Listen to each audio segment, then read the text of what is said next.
Bueno, pues lo saluda como siempre Enrique Castillo Pesado aquí en Excelsior TV, en este programa que se llama Che Castillo Pesado. Y recuerde que este programa pasa los domingos de 8 a 8 y media por los canales 127 de cable y de Sky. Hoy me place, porque aparte lo admiro mucho, pues hacer una plática informal con mi amigo Roy Campos. Bienvenido. Enrique.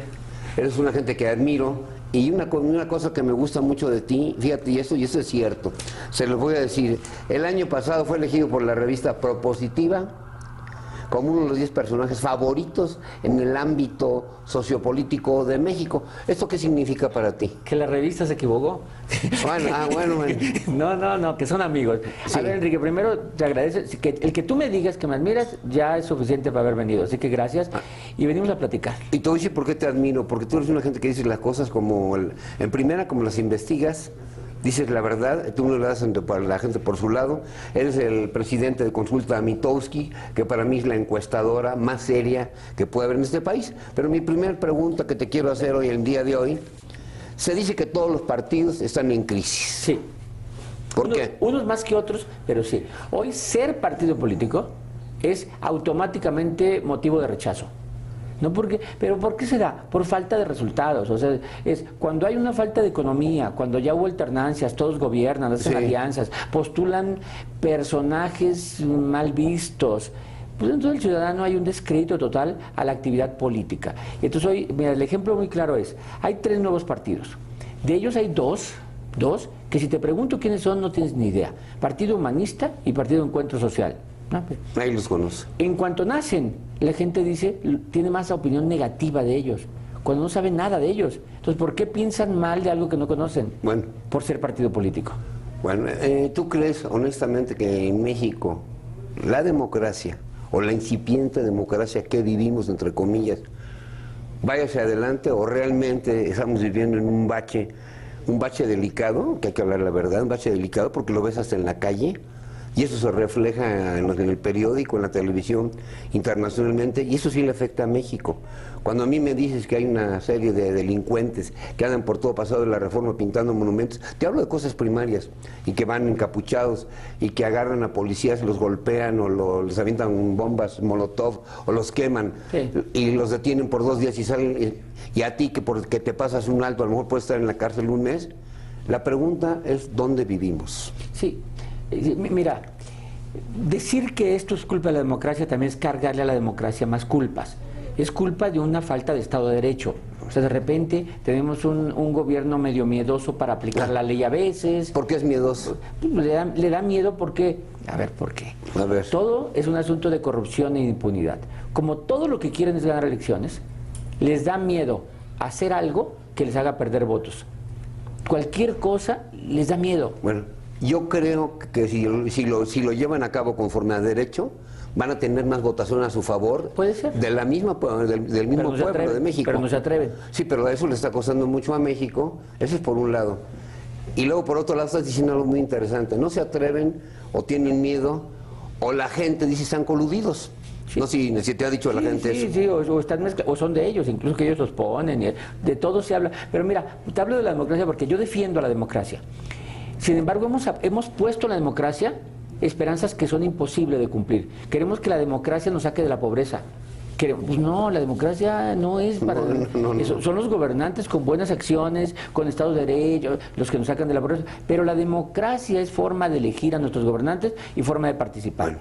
No le apostemos de más a la democracia. Bueno, una pregunta muy interesante para ti, y te lo quiero decir porque eres una gente investigador desde el siglo pasado a la fecha. Yo te hablo de la época de Benito Juárez, Porfirio Díaz, el mismo Adolfo López Mateos. ¿Tú quién consideras que verdaderamente ha sido un gran estadista para México hasta el día de hoy? Un estadista, un verdadero estadista.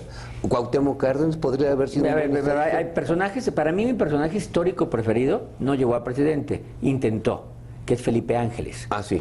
Ese es mi personaje histórico favorito, Felipe Ángeles, ¿no? Intentó realmente limpiar este país, sí, y por quererlo limpiar lo mataron. Fíjate. O sea, es un personaje, es el que verdaderamente ganaba las peleas de Pancho Villa. Pero estadista, yo creo, a ver, está muy difícil encontrarlo. Yo creo que Lázaro Cárdenas hizo mucho en su momento, o sea, mucho en su momento, Sí. con todos también los defectos que pudo haber tenido. Somos seres humanos. Sí, ni modo, ¿no? A ver, un estadista, te voy a decir quién es Plutarco Elías Calles. Ah, claro. O sea, ese es un gran estadista, ese decidió, más allá de que si el PRI, no el PRI, no, en su momento era quitar los caciques militares que gobernaban este país y hacer que fueran presidentes civiles. Y entonces creó instituciones, creó todo un sistema político y pacificó al país. Yo creo que Plutarco Elías Calles fue un gran estadista. Ok. Doblando la hoja, yo no sé si en un momento dado, desde Los Pinos, desde el espacio de la comunicación social, etcétera, etcétera, de repente me mandan y te inviten a ti y a otras gentes A varios. de consultas a que les digan la verdad, o sea, la verdad de sus investigaciones. ¿Lo han hecho? Sí, sí, sí. Se reúnen con nosotros a que tratemos de explicar cómo vemos el país, con todos los analistas, investigadores, cómo vemos el país y últimamente mucha visión negativa. O sea, un país enojado, un país herido, un país pobre. ¿Está enojado el país? Sí. Sí, sí, sí está enojado. ¿Está herido? Sí, sí está herido. ¿Qué dijo el jefe de las Fuerzas Armadas, el general Cienfuegos, el otro día? Que le estaban echando la culpa. Que ya al basta, ejército. que le estuvieran embarrando y que toda la culpa la tiene el ejército. Tiene algo de razón, tiene algo de razón. Pero ¿qué hay detrás de esas líneas? Mira, yo creo que a nivel institución el ejército está es limpio, Impecable, igual la Marina. No, la Marina impecable, no así como su uniforme blanco. Pero eso no quiere decir que no haya elementos del ejército o de la Marina que puedan haber violado. Ah, bueno. Pero eso no ensucia a la institución. O sea, igual, no ensucia a la institución. Estás hablando de una persona per se. Exactamente, exactamente. Pero entonces, lo que el secretario del Ejército dijo es, a ver, por un caso, nos quieren decir que todo el Ejército es culpable de violación de derechos humanos. No le echemos la culpa al Ejército cuando el Ejército es que ha sido garante de muchas cosas. Entonces, una pregunta que quiere saber el público, ¿hasta cuándo vamos a seguir? Por ejemplo, este problema de Ayotzinapa, ya surgido ahí en Iguala. Fíjate, ¿hasta dónde va a parar esto? No, yo creo que no es fácil pararlo porque, a ver, los que ya ahorita están siguen con el pleito, ya su objetivo real no es encontrar a los 42 que faltan, ¿no? Porque uno ya fue encontrado muerto. Ya el objetivo es un asunto de desestabilización, gobierno que caiga, y entonces vamos a llegar así hasta el 2018 para que sea motivo de pero campaña ¿qué electoral. costo? ¿A qué costo? Pues un costo, yo creo que alto, ¿no? Es un costo alto en el sentido de distrae cosas que deberían de pasar. Mira, los que defienden esta causa te dicen, no hay que quitar el ojo para que no vuelva a ocurrir. Efectivamente nadie queremos que vuelva a ocurrir algo así, para nadie. Sí, pero si tú sabes, como Fuerzas Armadas, como Marina, como autoridades, quién o qué grupo está desestabilizando al país, ¿cómo debes actuar conforme a derecho? Mira, primero tienes que decir derechos humanos, hay que respetar los derechos humanos, mucha inteligencia, o sea, no es fuerza, no es de que vamos a golpearlos y vamos a agarrarlos, no, mucha inteligencia, ubicar exactamente quiénes son y a estos, si violan la ley, por cualquier violación de la ley, hay que agarrarlos. Por ejemplo, si secuestras un camión, como se hace, ¿Cómo? es un delito. O sea, fíjate nada más lo que pasa en México, si tú y yo salimos y secuestramos un camión, seguramente nos van a meter a la cárcel.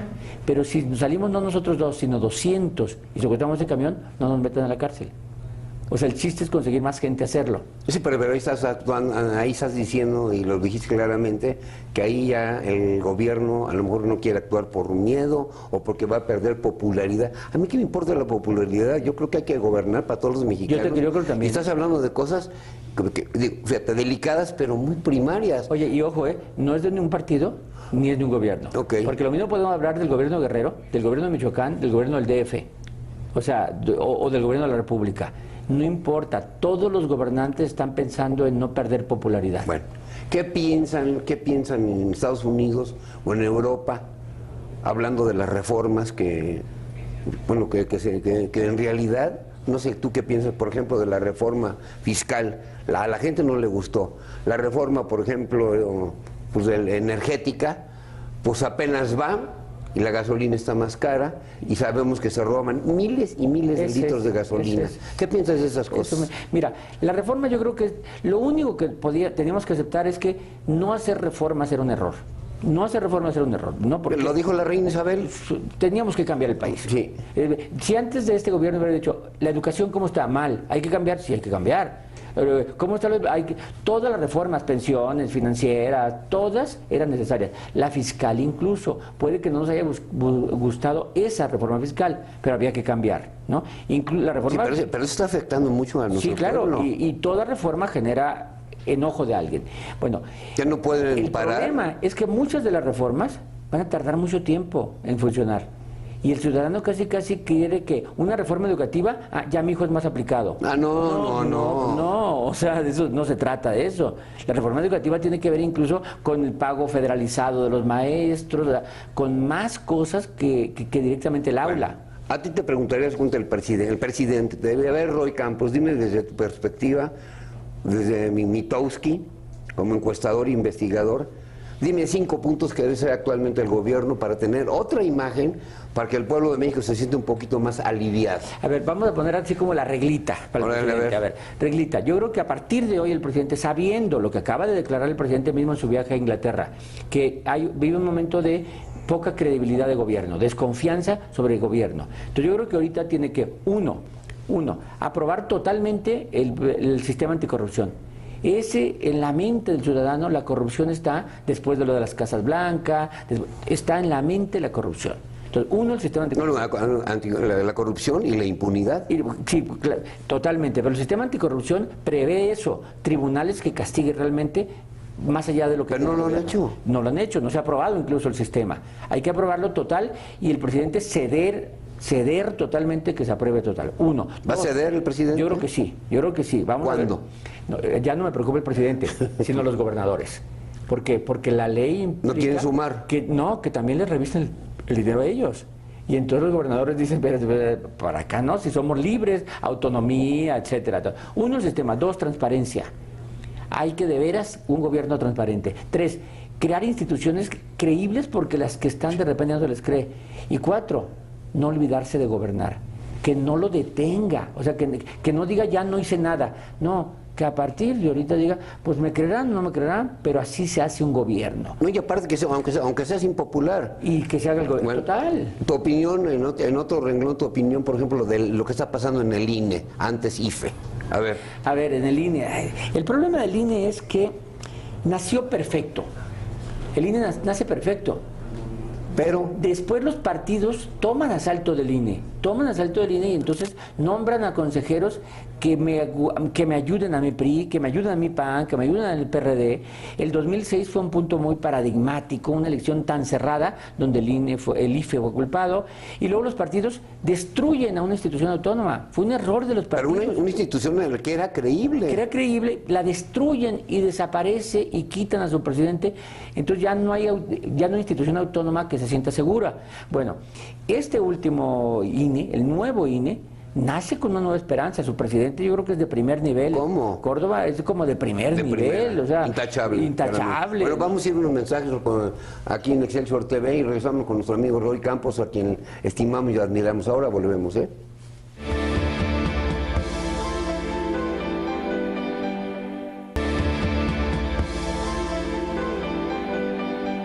Bueno, pues regresamos aquí en Excelsior TV con nuestro invitado de honor, Roy Campos, de Consulta Mitowski, y su servidor Enrique Castillo Pesado. Pues estábamos hablando del INE antes IFE. Me preocupan más los partidos que el INE. El INE creo que está bien. Sí. Ahora, el INE funciona más allá de los consejeros. Hay una estructura del INE que te hace organizar elecciones, capacitar. O sea, yo creo que el INE es una de las instituciones más sólidas del país. Sí. El INE hereda al IFE, ¿no? Los consejeros los nombran los partidos políticos. Los mismos que los nombran se quejan de ellos. Bueno. Es decir, los partidos en el Congreso votaron mayoritariamente, casi por unanimidad, para nombrar este consejo. Y ahora no les gusta. Bueno, pero también entonces la pregunta... Me preocupan más los partidos. ¿Tú qué opinas de que deben existir candidatos independientes? Bien, me gusta muchísimo. Muchísimo. ¿Pero por qué no los hay? Digo, los hay entre comillas. Los hay, mira, en esta elección, que es la primera vez, tenemos en Nuevo León un candidato, Jaime Rodríguez, el Bronco, que los tienen bien difíciles de ganar todos, pero que está despertando una nueva forma de hacer campaña. En Sinaloa, el Manuel Cloutier, el hijo del Maquío, y un rector de la UAS también consiguieron firmas. Sí. En Morelia, un grupo de empresarios con un candidato independiente. Ahora, es muy difícil que ganen, pero creo que qué bueno que el votante se da cuenta que puede elegir más allá de los partidos, porque eso los pone nerviosos a los partidos.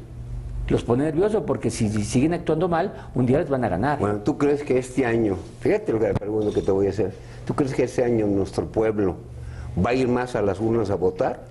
Porque yo creo que cada vez que hay votaciones, menos gente va a votar. Mira, más que en el 2012, no. Más que en el 2012, no. Más que en el 2009 es probable. ¿Por qué? Porque el 58% de los que votan van a votar por su autoridad local. El diputado no les importa, pero el alcalde o el gobernador sí. Entonces yo creo que ahora juntaron muchas elecciones y eso puede aumentar la participación. Pero más que en el 2012 no, en el 2012 se votó por presidente de la República. Una pregunta incómoda para Roy Campos es difícil, a ver. ¿Cuál sería, y dilo aquí, pues estamos hablando entre amigos y aparte estamos hablando entre los medios, ¿cuál sería tu candidato natural para el 2018? ¿De qué partido? ¿Vas por el personaje o por el partido? No, es que en el PAN, o sea, natural, en el PAN yo creo que el natural es Gustavo Madero, es el que bueno, ese es del PAN. En el PRI no hay, el PRI no hay. ¿Y los demás partidos? En el PRI, en el PRD, en el PRD y Morena yo creo que es López Obrador, el natural. Bueno.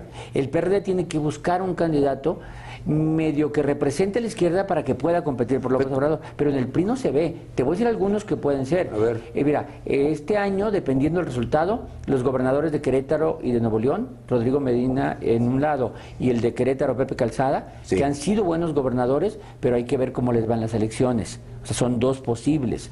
El gobernador de Chihuahua, César Duarte, puede ser. Del gabinete hay que esperar cómo se conforma el último trienio, ¿no? Porque nacen como los favoritos de Videgaray Osorio, pero ya tienen 3 años de desgaste. Bueno, hablando del gabinete actual del presidente de Peña Nieto, ¿debe cambiar algunas fichas del gabinete, sí o no?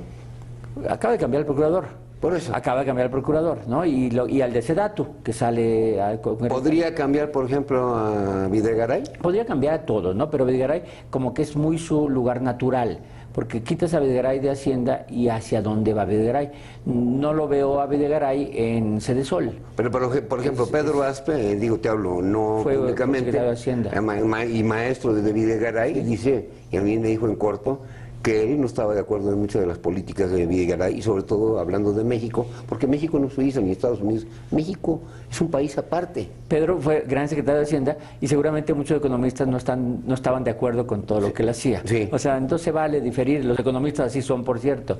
Bueno, cuando van ustedes, este grupo de investigadores como tú, de Consulta Mitowski y otras encuestadoras, y van ya con el presidente en corto, ¿quiénes van aparte de ti? Ahora, yo no he ido con el presidente en corto, pero ¿quiénes van? A ver. Si no, vamos con gente cercana al presidente, pero no con el presidente. Pero ¿quiénes van a ver? Mis colegas, te diría que son, por ejemplo, Jorge Buendía, ¿no? Jorge Buendía, que publica en Universal, Ulises Beltrán, ¿no? Que publica en el Excelsior, sí, Francisco Abundis, que publica en el Financiero, ¿no? Son los que van.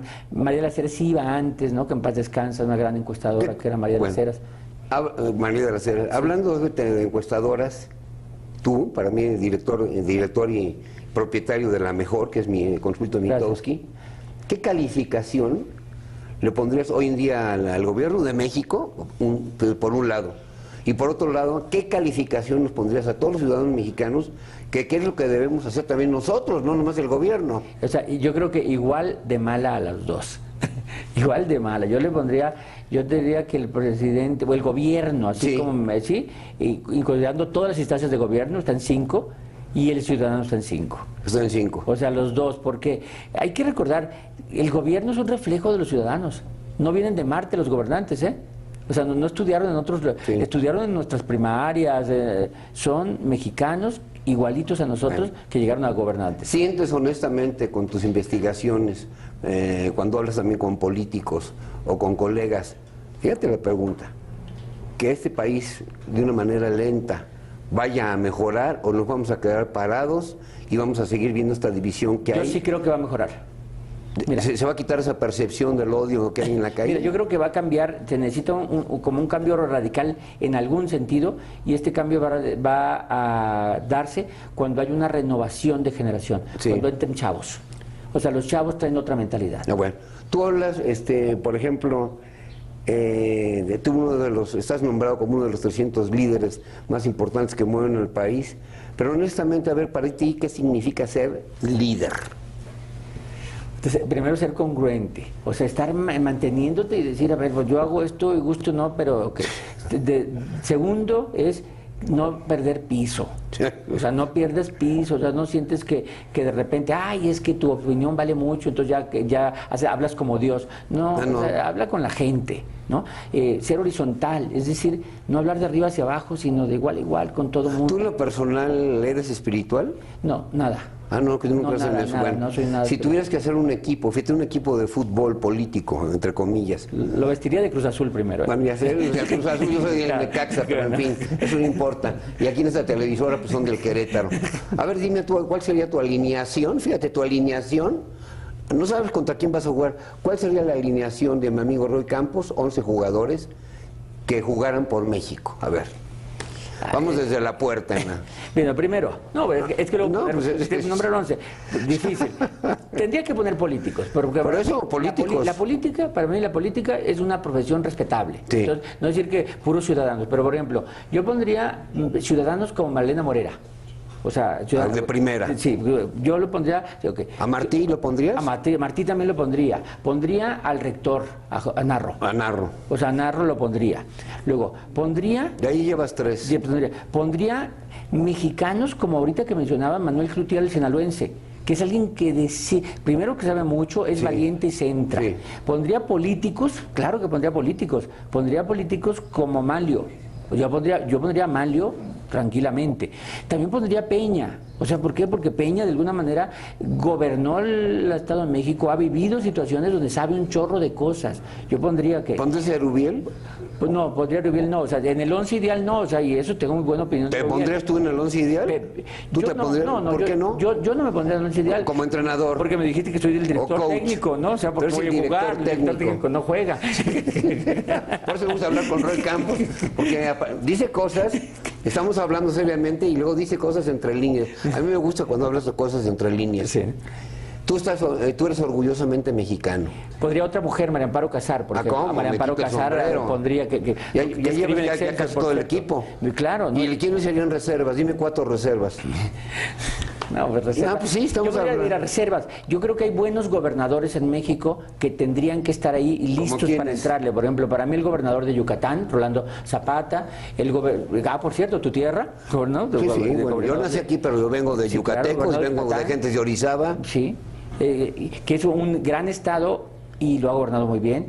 Pondría, por ejemplo... Yucatán está considerado el estado más seguro de México. Sí, y así es. En términos de delincuencia es muy baja delincuencia. ¿Es bueno estar haciendo alarde de que es el estado más seguro de México? ¿Es bueno hacer alarde? Bueno, mira, haces tanto alarde que ahí vivía el hermano de la tuta y la mamá de la tuta. Ahí los mandó a vivir, ¿no? De tan seguro que es. De que tan seguro que es. Para que haces alarde. Bueno. Sí, no. Entonces yo creo que sí hay mexicanos. Cuando alguien dice, es que no, ¿a quién más alinearía? Alinearía a juventudes, o sea... ¿A quién de las juventudes? Por ejemplo, yo buscaría al alumno más brillante de la UNAM de Derecho y sea quien sea, se apellide quien sea, lo alineo. Ok. Yo lo alineo, no importa quién sea, lo alineo. ¿Por qué? Porque es un cuate limpio, inteligente y joven con futuro. Bueno, ahí yo lo alineo. ¿Consideras que México no está cerca de ser una Venezuela? No, yo creo que no. No, primero en Venezuela Chávez destruyó las instituciones, yo creo que aquí tenemos instituciones, más allá de las personas. Las personas se van a ir, el gobierno actual se va a ir en 6 años, en 3 años, y van a llegar nuevas personas y las instituciones ahí van a estar. Yo creo que Chávez destruyó, no invirtió, el precio del petróleo lo tiró. O sea, bueno, pero Chávez versus Maduro, estás hablando también de 2 personajes totalmente dos personajes, de símbolos. Chávez de alguna manera sí era estadista. O sea, era un estadista militar. No, era un militar estadista, pero con un mal pensamiento, digamos, porque no vio hacia muy futuro. Maduro no, Maduro es un gorila. Bueno, Roy Campos, ¿tú te debes algún libro verdaderamente cuando estás a solas en tu casa y piensas lo que estás viendo de México, no solamente lo que lees en los periódicos, lo que ves en la televisión o en las redes sociales, ¿te debes un libro? No, yo... Mira, ¿Qué te debes tú? Yo, cuando me preguntas cuáles son los 3 libros que más han influido en mi vida, ¿no? A ver, dime cuál. Me va a decir la Biblia, el Quijote y qué. No, la Biblia. ¿No? O el Principito. No, yo no tendría libro, pero son autores. Yo soy de autores. A ver, dime los autores. Mira, por ejemplo, Isaac Asimov, yo leí mucho Isaac Asimov, mucho Isaac Asimov. Va con lo que tú haces. Sí, me gusta Isaac mucho. Asimov. Isaac Asimov. Leí mis primeros libros, aunque no, Agatha Christie para mí era así como, leí todo Agatha Christie, todo Miss Marple, Poirot, todos. Entonces ya viste la serie Downton Abbey de Netflix. Ya la ¿Te vi, gustó la serie? La vi mucho, Fíjate. la inglesa, porque luego hay unas adaptaciones que no me gustan, la inglesa, ¿no? Y soy de un autor que nadie ubica. ¿Por qué? Porque es muy de matemáticos, que es el apóstol, John Apóstol, que escribió una serie de cálculos que es como todo el resumen de la matemática, del cálculo diferencial, integral, desde el álgebra, 2 tomos grandotes, algo así, que yo soy adorador de ahí, porque en la carrera lo adoré. Y entonces ¿tú crees en la evolución, no crees en el creacionismo? Totalmente. Ah, bueno, pues aquí hay unas diferencias, qué bueno, fíjate, por eso nos llevamos bien. Totalmente. Yo en el creacionismo, en el evolucionismo, pero a mí sí me gustaría que tú publicaras un libro. Si tuvieras que publicar un libro breve, con 10 fórmulas para que México salga del hoyo en el que estamos metidos, ¿cómo se titularía el libro y por qué? Ay, ¿cómo se titularía? Sí, pues estamos hablando. Tú eres del Cruz Azul, yo del Necaxa. Nos queda un minuto. Los dos sabemos de fútbol. Sí. Los dos sabemos de fútbol, hay que saber. Hay que saber, dice. No, a ver, yo no le pondría título, sino casi pondría como mis recetas. A ver, ¿cuáles tus recetas? Mis recetas, porque yo creo que no hay 10 fórmulas mágicas y que esas 10 fórmulas básicas en 20 años ya no sirven. Sí. O sea, ¿no? Salvo los principios básicos como los que creen en Dios dicen los 10 mandamientos, pero es limpieza, no impunidad. No, pero los verdaderos mandamientos, yo que soy un estudioso de Biblia, no son 10, son más de 700. La gente no lo sabe porque la gente no estudia Biblia. Si los espantan 10, no, imagínate 700. La Biblia no es para religiosos, la Biblia es para todo tipo de personas, pero en fin, ese es otro tema. Sí me gustaría irme de este programa con una frase tuya. En primer, agradecerte. Al contrario. Agradecer a nuestros compañeros, cámara César González, Carlos de Valente, iluminación Francisco Garcés, el audio mi amigo David Rivera y te agrego Siqueiros. El maquillaje que Estela Macías, mi novia que está allá afuera, y en la producción Iván Zamora. Me voy con una frase tuya, Roy Campos. No sabes cómo te agradezco que hayas venido con tu amigo Castillo Pesado. Al contrario. Tú despide el programa. No, pues hay que pensar que los políticos no son México. México somos nosotros y México lo hacemos nosotros. Ok, y continúen con nosotros todos los domingos de 8 a 8 y media de la noche, canal 127 de cable y de Sky, aquí con su amigo Enrique Castillo Pesado.